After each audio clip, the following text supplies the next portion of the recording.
Welcome friends. आज के इस वीडियो में हम पढ़ेंगे आर्टिकल 2 ऑफ इंडियन कॉन्स्टिट्यूशन हमसे क्या कहता है। उससे पहले थोड़ा इसका बैकग्राउंड जानते हैं ताकि आपको और अच्छे से समझ में आए। हमारे इंडियन कॉन्स्टिट्यूशन में टोटल 395 आर्टिकल्स हैं।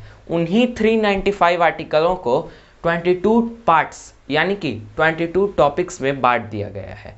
22 पार्ट में पार्ट नंबर 1 में आर्टिकल 1 to 4 आते हैं। 1 to 4 आर्टिकल आते हैं, आर्टिकल 1 2 3 4, जिसका टॉपिक है यूनियन एंड इट्स टेरिटरी। उन चारों आर्टिकल्स में यूनियन और उसके टेरिटरी के बारे में अलग अलग बातें समझाई गई है। पार्ट 2 में आर्टिकल 5 to 11 आते हैं, जिसमें सिटीजनशिप के बारे में समझाया गया है। आगे हम लोग और समझेंगे बारी बारी से। पार्ट 3 में आर्टिकल 12 to 35 आते हैं, जिसमें फंडामेंटल राइट्स के बारे में बताया गया है। तो ये जो हम लोग आर्टिकल 2 पढ़ रहे हैं वो पार्ट 1 का हिस्सा है, जिसमें यूनियन एंड इट्स टेरिटरी के बारे में बताया गया है। तो चलिए अच्छे से समझ लेते हैं। तो आर्टिकल 2 जो है इंडियन कॉन्स्टिट्यूशन का, वो पार्लियामेंट को 2 पावर देता है। कौन कौन से पावर देता है भाई? पहला पावर यह देता है कि पार्लियामेंट में by the law admit new states into union of India.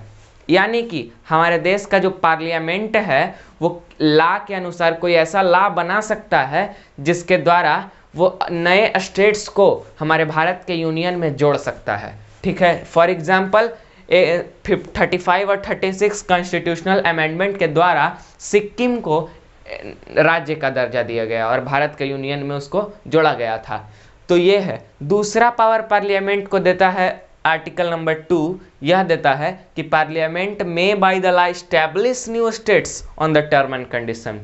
यानी कि पार्लियामेंट कोई भी ऐसा लॉ बना के नए राज्य को स्टैब्लिश कर सकती है। स्टैब्लिश यानी नए राज्य बना सकती है जो कि पहले एग्जिस्ट नहीं करते होंगे। थोड़ा अंतर समझिए।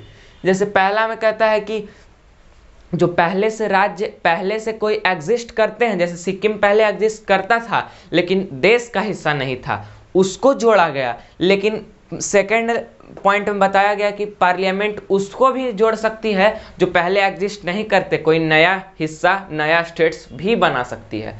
तो second article of Indian constitution हमसे यही कहता है। मिलते हैं नेक्स्ट वीडियो में third article of Indian constitution के साथ।